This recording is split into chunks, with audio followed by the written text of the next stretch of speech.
Hi all. These are generally conversations between adults after the children have left the table.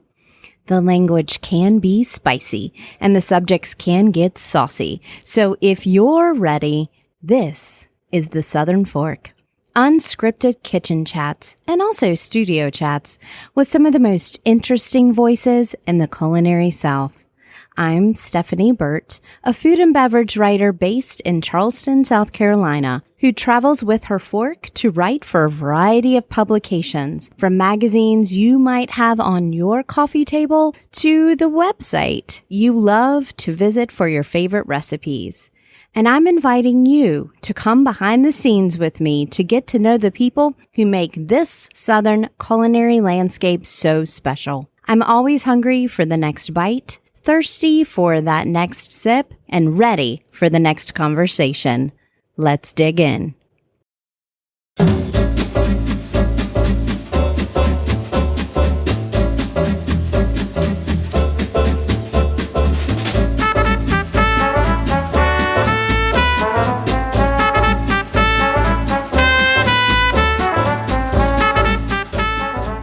The Southern Fork is honored to be presented again this year by Townsend Automotive in Tuscaloosa, Alabama.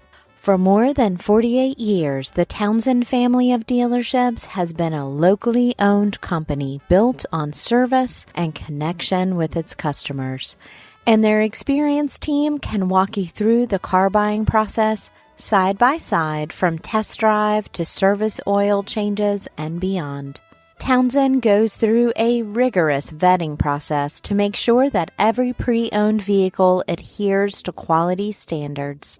And right now, there's plenty on the lot to choose from in various makes and models. Visit townsendhonda.com for current inventory, or if you're in West Alabama, stop in. Townsend Automotive salutes local entrepreneurs, from restaurateurs to podcasters, and they welcome you to be part of a community that does the same. Chris Coleman was never far from Southern food.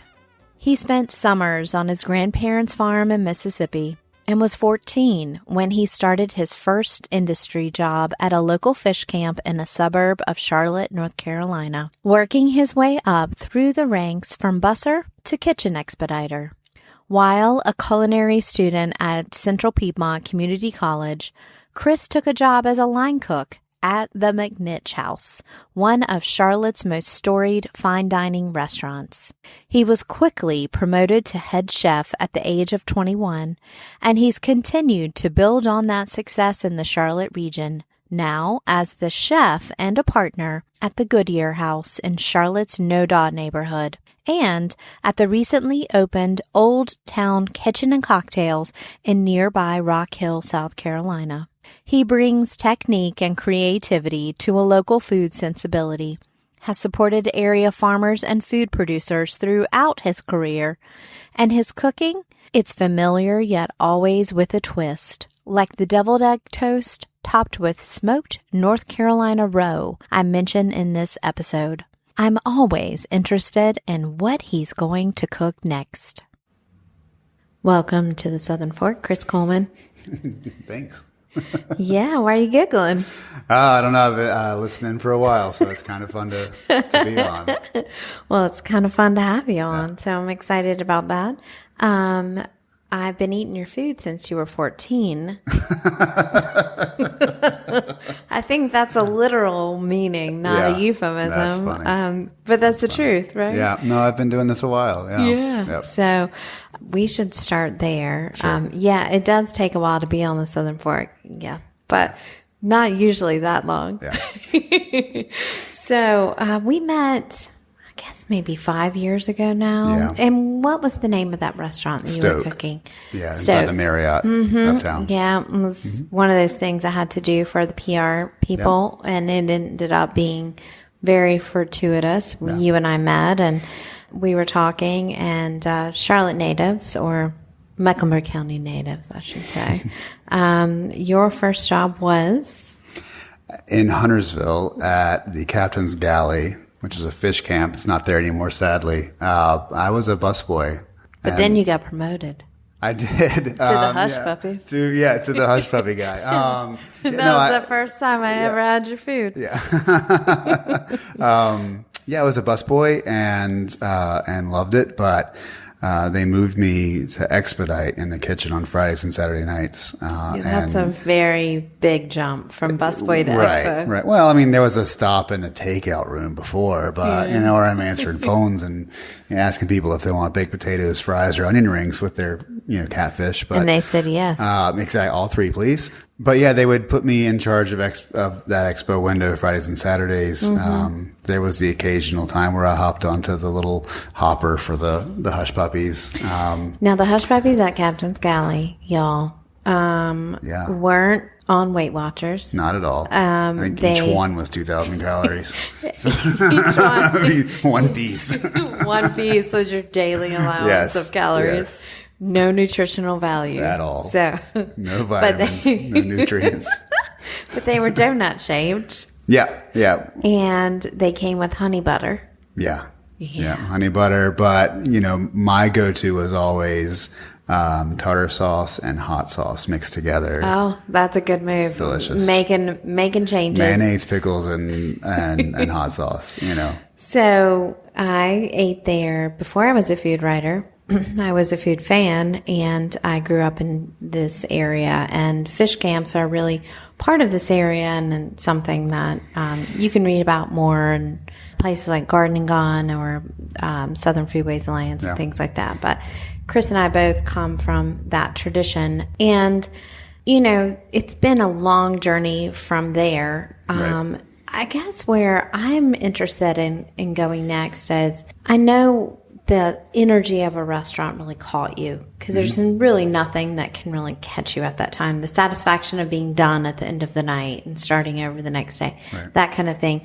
But you had to have a self-education to make the food that I just ate. So how did you educate yourself? So I was a voracious cookbook reader from kind of a young age. I mean, I did not go into life thinking I was going to be a chef or, a partner in restaurants. I really wanted to be an artist. I went to art school for a year after graduating high school. And then about, a semester and a half in, I'm like, what am I going to do with an art degree? If I want to be an artist, I should just be out there studying from artists, apprenticing, that kind of thing. And so I switched to culinary because I had fallen in love with restaurants, with that energy you just described. And so I switched over to Central Piedmont. I was at UNC Charlotte. I switched over to Central Piedmont. It was between CIA in New York, Johnson & Wales in Charleston. They hadn't built the one in Charlotte yet. Or staying local, and I chose to stay local because I was dating a great girl who I'm now married to, so it worked out. But, I was just fascinated with food as a kid. I used to come home from school in high school and watch Great Chefs of the World. I just talked about that on my show last week. That was such a great show. I think it was recently. It might not have been last week, but it was with Orlando Pagan. That was such a great show. And such a great series. So many. Because you saw like a kitchen. Like it was always, like Emerald was kind of big at the time, dating myself a smidge. But he had But it was like a live studio kitchen. audience kind of thing. And so to see kind of the kitchens that real chefs, and no knock against Emerald at all, but to see the chefs. And he is a real chef. chef. Oh, he is, for sure. Yeah. And super talented. Yes. Way more. But that wasn't his real chef kitchen. Right. Right. So to see these guys and ladies in their real kitchens, making this restaurant quality food that was beautiful, and had that awesome narration. Yes. Yes. Mary Lou Conroy. Yes. And how I base my intros She has on. Exactly. Yeah. Mary Lou. Yeah. Was amazing. I also grew up at the elbow of my mom and my grandmother, who were two great, Southern cooks. And we'll touch on that later, I assume, in my dream meal. So when I was in culinary school, I remember getting the French Laundry cookbook and reading it from cover to cover like it was a novel, and go back and rereading like there was chapters, and my wife thought it was silly that I would sit on a couch and prop my feet up, with a beer and be reading a cookbook. But, that to me was as intriguing as anything, fictional you could read. And so, finished French Laundry, moved on to Alinea, got into, modernist cooking and some of those techniques and stuff. And at the time I'm working at McNinch House restaurant, fine dining staple in Uptown. Yes. And was named exec there when I was 21, way in over my head. I had no idea what I was doing. So I'm reading from, 2 American masters and Keller and Achatz, and kind of starting to emulate some of what they're doing, but with ingredients that are grown here, and just figuring out who I was as a chef. So. Did you have that kind of Charlotte chip on your shoulder that I had about Charlotte? Yeah, I think so. And I think I probably still do a little bit. Yeah. I mean, when you're from here, it doesn't ever go away. We're a city that, can be a little big for our britches at times. And, but also missing a sense of place in a lot of ways. A little bit. I mean, you can find it, but you got to look for it. Yeah. Yeah. Like for we're sure. sitting in NoDa, which, right. is my favorite restaurant, my favorite neighborhood to come to in Charlotte, and has been since my freshman year at UNC Charlotte. Right. So this place has a sense of place, and you have to cook from a sense of place to cook where you are. Yeah, I think my sense of place wasn't Charlotte. My sense of place was a feeling. Like I said, I grew up cooking with my mom and my grandmother. They were from Mississippi. And they're from the deep south, an hour north of Gulfport, Biloxi, in the tiny town of Purvis. And, Mama was a tried and true Southern cook and a Southern lady to a T. My mom, was born and raised there, but she was also, cooking German food or trying out a Japanese dish or doing some different things with, I don't know if you remember, was it Better Cooking or something? Used to put out like a volume of like international. Better Homes and Gardens. Maybe it was Better Homes and Gardens. Something used to put out a volume every year of like international cookbooks. And I remember reading through those as, an 11-year-old on German cooking. And I don't know if those were necessarily always authentic. Right. But to me, 10-year-old, 11-year-old in the suburbs of Northwest Charlotte, they were fascinating. But that feeling of being rooted in tradition, but being open to exploring different things and new cultures and new ingredients, I think is really what kind of shaped the type of food that I'm making now. And you get to make what you want now. Yeah. Because you're a partner. Right. And, at McNinch you weren't. And then at Stoke you weren't. Right. But here, that's why I was so excited. You were on my radar. I wanted to see what this was. And then, of course, the pandemic happened pretty quickly after you opened. And so we've had to pause. But here we are. That doesn't mean, though, and I wanted to clarify that before we talked. I asked you, are you still in the kitchen? You said, yes, I'm still developing dishes. Right. So you're cooking from a sense of place that is a feeling. Yeah. Do you get that feeling when you're developing recipes? Is that how you know it's done? Because what I'm seeing on the menu is Southern for sure, but not staid. Right. It's not static at all. Right. So do you look for that feeling? How do you know? Yeah, I think, where we're at, and I attribute a lot to my team. I've got a great team here at Goodyear and down at Old Town, and we collaborate on a lot of stuff. There's only a few dishes on each menu that are explicitly mine. The rest are all a collaboration. So for us, it's kind of, we start with an idea and we say, okay, this is what we want to get to in this dish. We get a list of what's growing and talk to our farmers that we buy from and say, this is a direction we want to take this menu. Because each menu has kind of a theme. It's a very loosely based on, when we opened Goodyear House, a lot of the dishes were Japanese and Korean inspired. And then we kind of went through a little bit of a Latinx phase where it was all over the place. One of my sous chefs is Mexican descent, so she had a lot of input. And now it's in a very kind of Mediterranean, French-inspired type thing, but still That's very why I Southern. had to have the trout almondy. Yeah, but still very Southern. And so it's kind of, this is the direction we want to take a menu. These are the ingredients we want to work with. And we just test and test and test and test. Out of it comes things that will never leave the menu. And then there will be things that we run for 4 weeks and say, okay, it's time to switch it up. Yeah. So this is the kind of place, there's a lot of different spots to be. There's Series Diner spot, there's bar spot, there's sports spot, there's drink a beer in the courtyard spot. Right. Do you have regulars that follow along with you and you feel comfortable enough to play? Yeah, we definitely do. I mean, we have quickly become, at least at Goodyear, we've quickly become kind of an instant classic. We like to think of ourselves as that. And we have lots of folks who come back we have folks who sit at that bar every week, once or twice a week.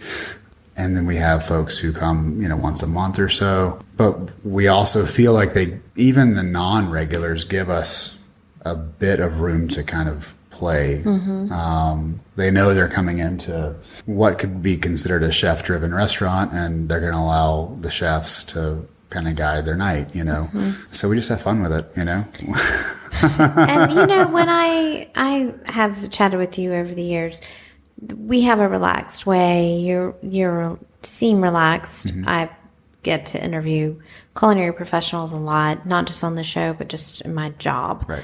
And personalities range. Right. So in a sense, you could have been, you're older now, could have been considered a young phenom when you got that first exec job. And you're transitioning into doing this more restaurant concept, things like that. So this is a good time for me to ask you a hard question that is beyond just cooking. It is this idea of when you get put into a place and you don't feel like you're ready, how do you tap your creativity to be innovative even though you don't feel like you're in the pocket? Because you're probably starting to feel that way now as you build concepts, right? No, that's it's a nice philosophical question. That's a big question. Yeah, that is a big question.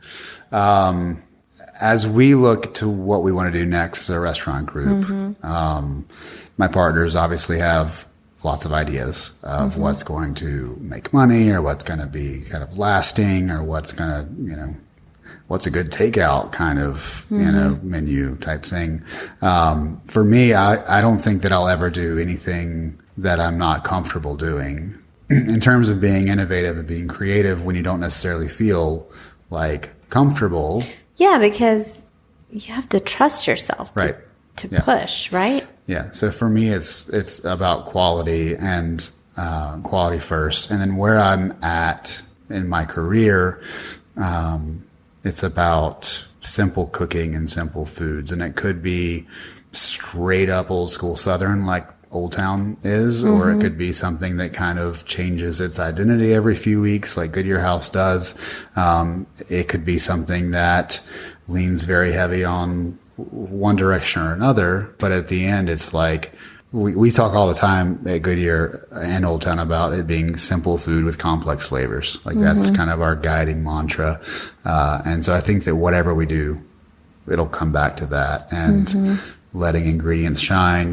We believe in local sourcing and I've been doing that now for 12, 14 years. So it's something I'm big into. So it's just, it makes you a better chef. It's just cooking. It's just cooking good food, and not taking yourself too seriously. And McNinch is very serious. McNinch is super serious. And no, it's funny. And then, and Alinea and French Laundry are very serious. Yeah. After I left McNinch, I opened Asbury at the Dunhill uptown, which was pretty serious. I mean, that was pretty serious. We were chasing after Alinea and some of what we were doing there and trying to be as creative and push as many boundaries as we possibly could. And then, I did Marriott uptown and you had to dumb it down a smidge because you're in a hotel lobby and you have to make sure, when we opened Goodyear, it was like, we're just going to be a simple neighborhood restaurant that serves really good food. And that's kind of what we try to do.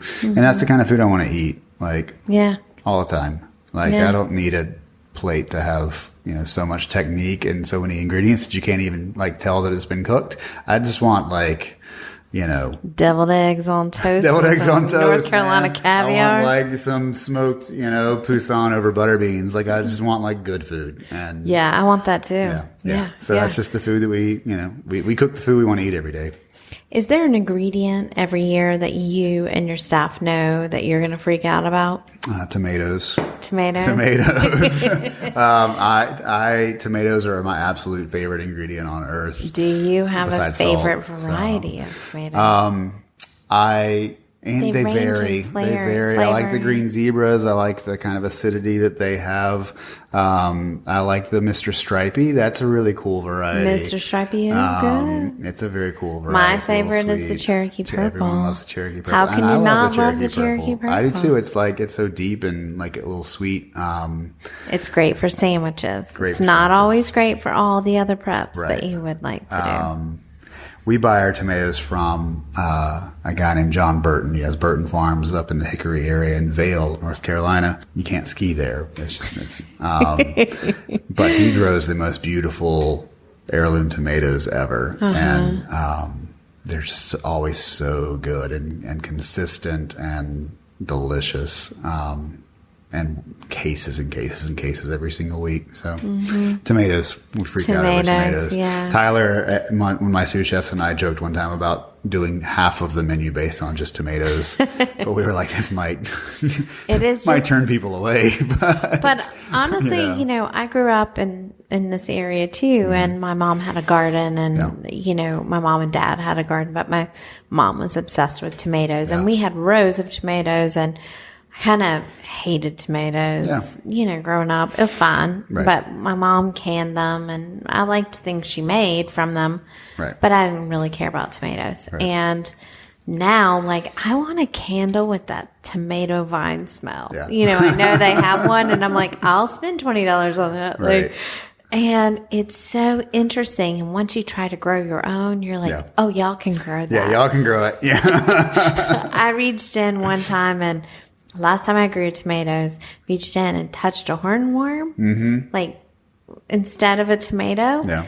And then, you have that horror movie moment where you go, oh my God, that's a hornworm. And then you do this, and you look around and there are just like 20 of them, and they're on everything. And you're just like, I'm going to blowtorch this. Yeah. That's so funny.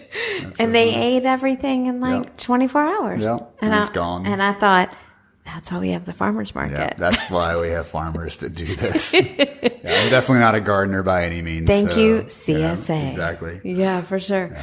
I don't know what Mr. Stripey is. Is that a yellow one? It's like yellow and a little reddish purple kind of mottle inside the tomato.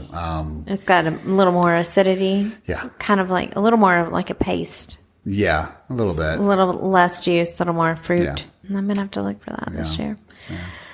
All right. Well, you have brought in truckloads of gravel yourself. You've conscripted friends who are construction folks and carpenters to make picnic tables so that when the pandemic lessened a little bit and people felt a little more comfortable, you could have a place for them to sit outside. This is a rambling, multi-roomed place. Yeah. And you're really like super ambitious right now, Chris. You're doing all this other stuff. Yeah. Is there anything that's really creatively percolating for you? What's making you hungry right now? It's funny that we started the conversation with fish camps because I feel like Charlotte needs a good fish camp. Oh, they do. I need to do that. I need to put in my $20 for your Kickstarter. We had so many growing up. Fish camps in the suburbs, Lineburgers, the Riverview, Twin Tops in Cramerton is still there, still kicking. Twin Tops. So good. The best salt and pepper catfish. But I've talked with several friends about like, man, we need a fish camp in Charlotte proper, like in West Charlotte or NoDa could be a cool spot for one.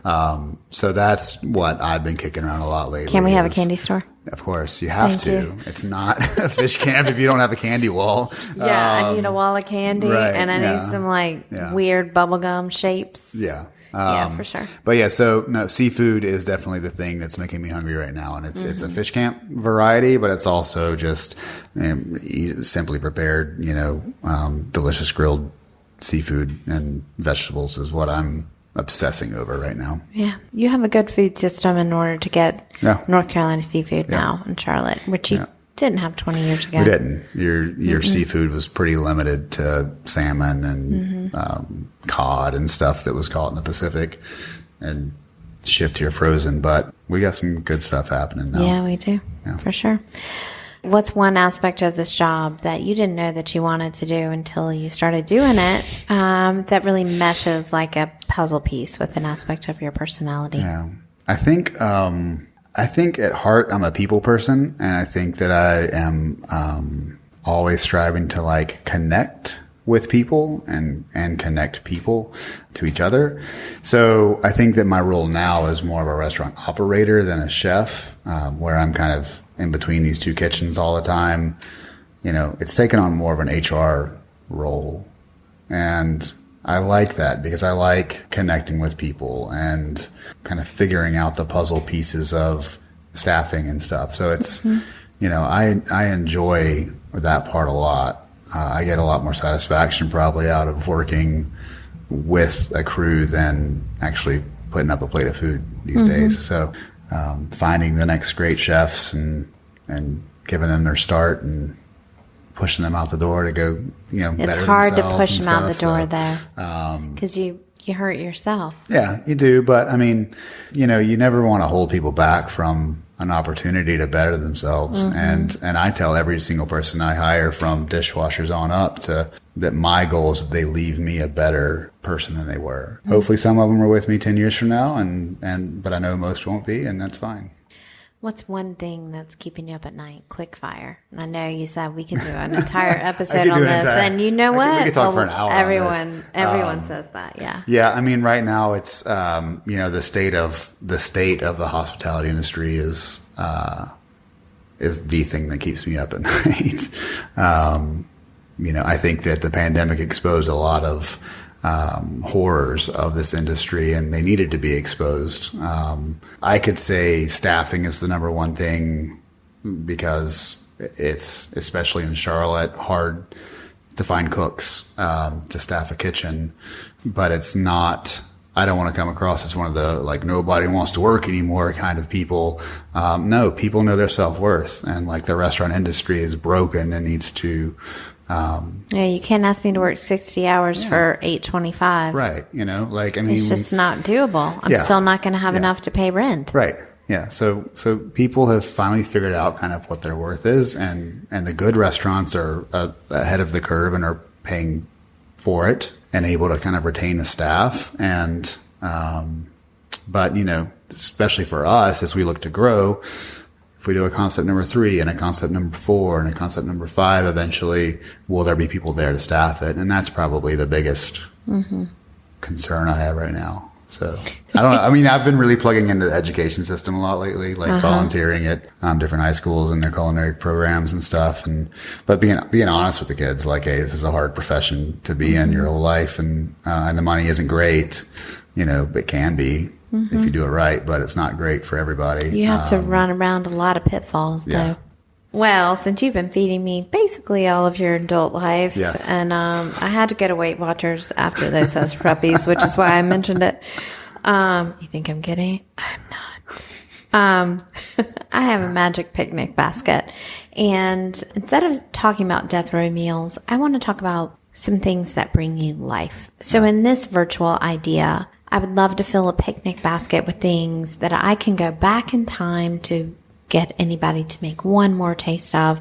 I can source for you, and I can cook a little bit. But definitely not any of the dishes that I had today. Those are way beyond my skill set.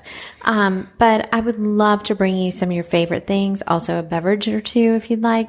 They don't have to go together. So I know this shifts a lot depending on season and your taste and what's popped into your mind. So what is it today? Okay, so I thought about this a little bit. So there would need to be a carafe of coffee. There's a a particular brand out of Mexico called Veracruz that is the best coffee I've ever tasted in my life. Okay. And I drink coffee all day long. So that also probably a cheer wine in there because I am a Carolina boy. Thank you, so Salisbury. So those are my beverages. Not a huge drinker, so let's stick to coffee and soda. I'm good with that. Food, if we can go back in time, then we'll get a few spoonfuls of my mama's chicken and dumplings. Did she do dollops or strips? She did strips. Strips. She did strips, which I know not everyone likes, but they were delicious. And then, and the reason that I'm a chef today. And a bowl of my mom's gumbo for the same reason. I think those two dishes in particular informed so many of my early childhood memories and cooking memories. So let's see. The Chile mixte broth from Arca in Tulum, served with their Amish sourdough bread. That's a whiplash of a combo. Yeah. I mean, it's the broth itself holds shrimp that have been grilled, or prawns that have been grilled, and it's got some banana and stuff in there. But they bring you bread to dip up the sauce with, and that's like the best bite that I've had in a restaurant in years. I just had that meal a few months ago. The whole fried sardines with lemon and mayonnaise from Prune in New York. Rest in peace. Which is the best restaurant I've ever been to. And I'm trying to end with something sweet because I do have a pretty major sweet tooth. I think just a Heath candy bar, and I would be happy. Heath. I love a Heath candy bar. I think that's all I need. I've had amazing baked goods and pastries and stuff, but I'd be fine with a Heath candy bar. So a candy bar and a cheer wine. Let's do it. Start and end. I know, end. simple man, simple taste, but hey. Wow, that's awesome. Yeah. With a lot of really fancy stuff in between. Yeah, so sure, why not? That is Chris Coleman in a nutshell. If you want to learn more about Chris and his growing group of restaurants, you can go to thesouthernfork.com. As usual, I'm going to have links there so you can click through and see if you can get a reservation at one of them. If you like what you hear, I have more than 270 episodes in the archives.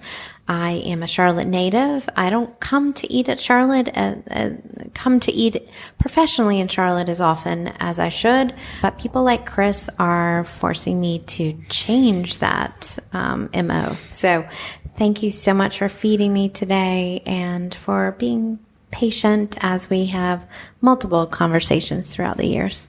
Thank you. I really appreciate it. Yeah. Hello and welcome to Talking with My Mouth Full. Listening to this and during editing, I realized I'd lied a little bit on this episode. The fact is, I have tomatoes growing again in my yard.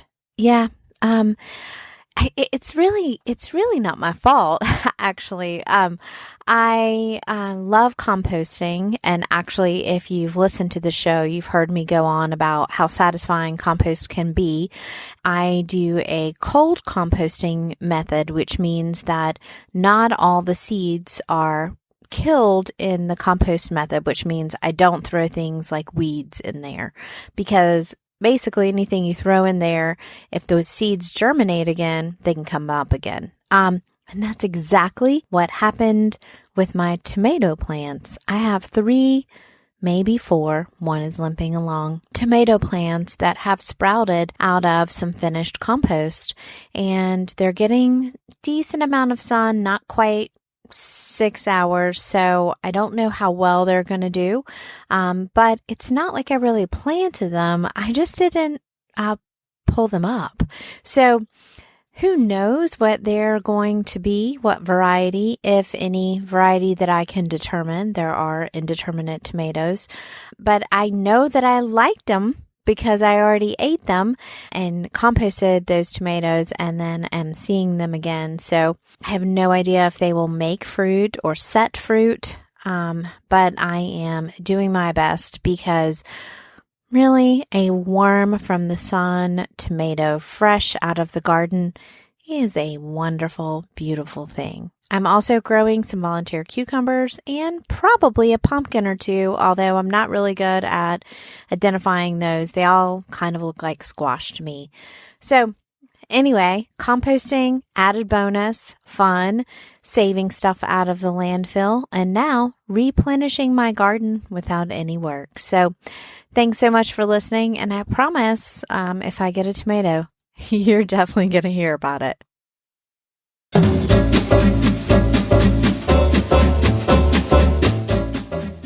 You've been listening to The Southern Fork. I can't wait to bring you more culinary conversations, but in the meantime, I have one question. Are you going to eat all that?